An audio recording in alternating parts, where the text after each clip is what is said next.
छात्रों, आज हम राष्ट्रभाषा हिंदी की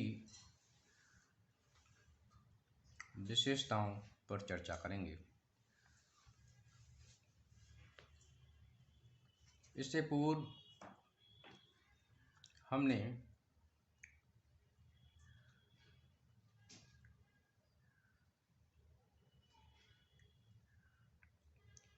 राष्ट्रभाषा हिंदी, राजभाषा हिंदी तथा संपर्क भाषा हिंदी के विषय पर चर्चा की थी। आज का हमारा विषय है कि राष्ट्रभाषा हिंदी में कौन कौन सी विशेषताएं हैं जिन्होंने उसे राष्ट्रभाषा के रूप में स्थापित किया है। तो शुरू करते हैं छात्रों। राष्ट्रीय ध्वज, राष्ट्रीय मुद्रा तथा राष्ट्रभाषा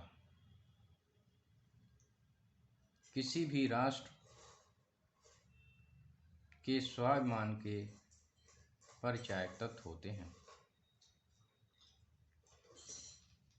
धार्मिक, सांस्कृतिक तथा सामाजिक मूल्यों के साथ ही राष्ट्रभाषा का निर्धारण भी परम आवश्यक होता है, क्योंकि राष्ट्रभाषा ही इन सभी मूल्यों को जीवंतता प्रदान करती है। भाषा का विकास बोली से होता है और जब वह भाषा संपूर्ण राष्ट्र की भाषा बन जाती है तो उसे राष्ट्रभाषा कहा जाता है। डॉक्टर द्वारिका प्रसाद सक्सेना जी कहते हैं, जो भाषा किसी राष्ट्र के भिन्न भिन्न भाषा भाषियों के पारस्परिक विचार विनिमय का साधन बनती हुई समूचे राष्ट्र को भावनात्मक एकता के सूत्र में बांधती है, उसे राष्ट्रभाषा कहते हैं। यद्यपि किसी भी राष्ट्र में अनेक भाषाओं का प्रचलन होता है, तथापि सभी को राष्ट्रभाषा नहीं कहा जा सकता। राष्ट्रभाषा के पद पर वही भाषा विराजित होती है जो उस राष्ट्र के स्वाभिमान, गौरव, संस्कृति, एकता, गतिशीलता तथा समृद्धता की प्रतीक होती है। इस दृष्टि से हिंदी भारत की राष्ट्रभाषा है। राष्ट्रभाषा हिंदी अनेक विशेषताओं से परिपूर्ण है। उसकी प्रमुख विशेषताएं निम्नलिखित हैं।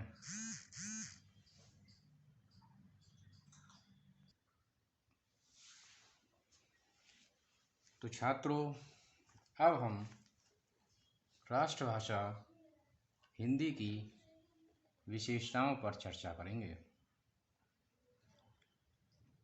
राष्ट्रभाषा हिंदी में तमाम विशेषताएं हैं। उनमें से हम कुछ प्रमुख विशेषताओं पर चर्चा करेंगे। नंबर 1, भावनात्मक एकता में सहायक।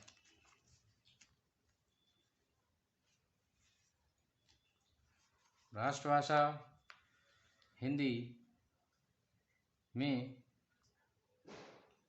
भारत की भावनात्मक एकता का स्वरूप अंतर्निहित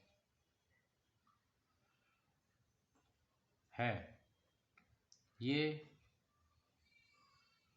न्यूनाधिक संपूर्ण भारत में व्याप्त है। सभी इसे समझते तथा बोलते हैं। व्यवहारिक दृष्टि से ये समस्त देशवासियों की अभिव्यक्ति का माध्यम है।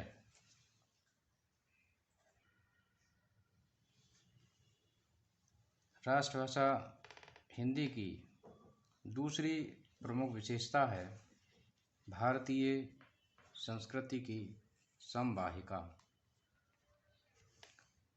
राष्ट्रभाषा हिंदी में भारतीय संस्कृति के तत्वों को देखा जा सकता है। हिंदी में सांस्कृतिक विरासत को, परंपराओं को आसानी से हम देख सकते हैं। उसमें भारतीय कहानियों के लिए भारतीय संस्कृति के आदर्श को साहित्य में प्रस्तुत किया जाता है और एक आदर्श समाज को स्थापित करने की बात कही जाती है। हिंदी भाषा में भारतीय संस्कृति के मूल्यों की सुरक्षा देखी जा सकती है। उसके माध्यम से समाज के लिए एक सही दिशा निर्धारित करने की भी बात कही जाती है।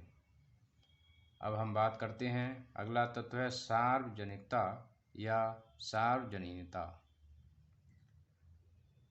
इससे आशय है कि राष्ट्रभाषा हिंदी सभी स्थानों पर, सभी क्षेत्रों में बोली और समझी जाती है।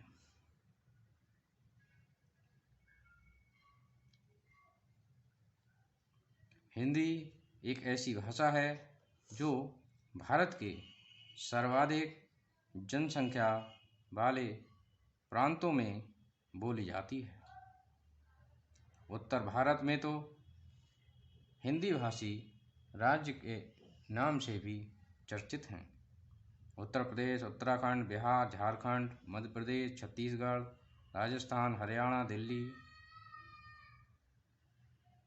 के अतिरिक्त महाराष्ट्र, कश्मीर, पंजाब, आंध्र प्रदेश, बंगाल, असम आदि में भी बोली जाती है।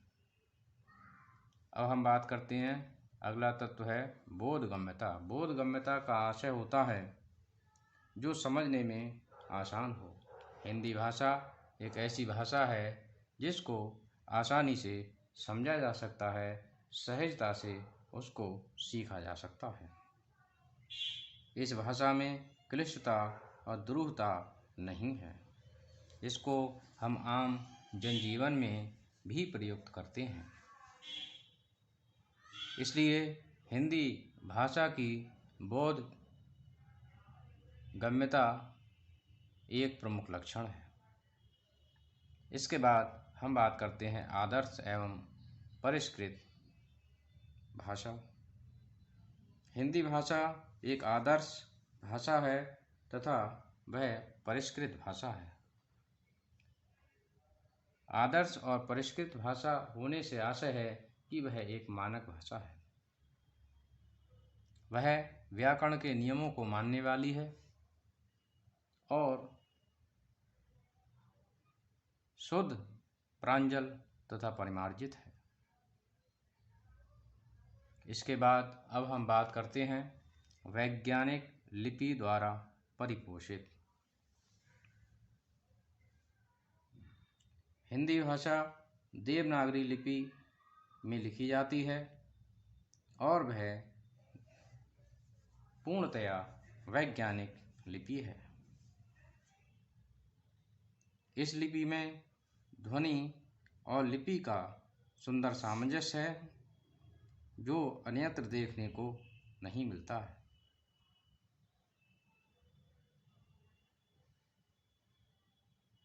हिंदी भाषा में जो भी बोला जाता है वही लिखा जाता है, जबकि अन्य भाषाओं में ये विशेषता देखने को नहीं मिलती है।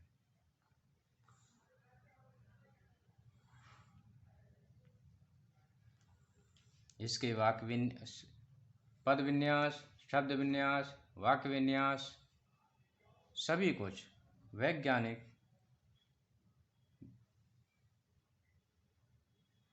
दृष्टिकोण को मानने वाले हैं। अब हम बात करते हैं, अगला बिंदु है शब्द भंडार की व्यापकता। हिंदी भाषा एक व्यापक भाषा है जिसका शब्द भंडार अत्यंत व्यापक है। हिंदी भाषा में उसके अपने शब्द तो हैं ही साथ संस्कृत के भी शब्द हैं। इसके साथ साथ अन्य भाषाओं के शब्दों को भी उसने स्वीकार किया है। इसमें अरबी, फारसी, तुर्की, पश्तो जैसी विभिन्न भाषाओं के शब्द भी समाहित हो गए हैं, जिससे उसके शब्द भंडार में वृद्धि हुई है। अब हम बात करते हैं गतिशीलता एवं समृद्धता। गतिशीलता का आशय है परिवर्तन। हिंदी भाषा अपनी आवश्यकता के अनुसार, समय के अनुसार शब्दों का निर्माण करने की क्षमता से युक्त है। वह पारिभाषिक शब्दों को निर्माण करती है और भाषा को समृद्ध बनाती है। इसके बाद हम चर्चा करते हैं सार्वत्रिक एवं प्रयोजनशीलता। राष्ट्रभाषा हिंदी सार्वत्रिक है। इसका आशय है कि हर जगह बोली और समझी जा रही है, तथा प्रयोजनीयता का आशय है कि प्रयोजन की सिद्धि करती है। आज राष्ट्रभाषा हिंदी विभिन्न क्षेत्रों में, विभिन्न कार्यालयों में प्रयुक्त की जा रही है। इसके बाद हम बात करते हैं सामाजिकता की। यह भी इसका प्रमुख लक्षण है। सामाजिकता का गुण राष्ट्रभाषा हिंदी में परिव्याप्त है। वह समाज के विकास और प्रगति में सहायक है। इस प्रकार राष्ट्रभाषा हिंदी में अनेक विशेषताएं हैं, परंतु छात्रों हमने कुछ प्रमुख विशेषताओं का चयन किया है। तो मैं समझता हूं कि आज का ये विषय आप लोग भली भांति समझ चुके होंगे। धन्यवाद।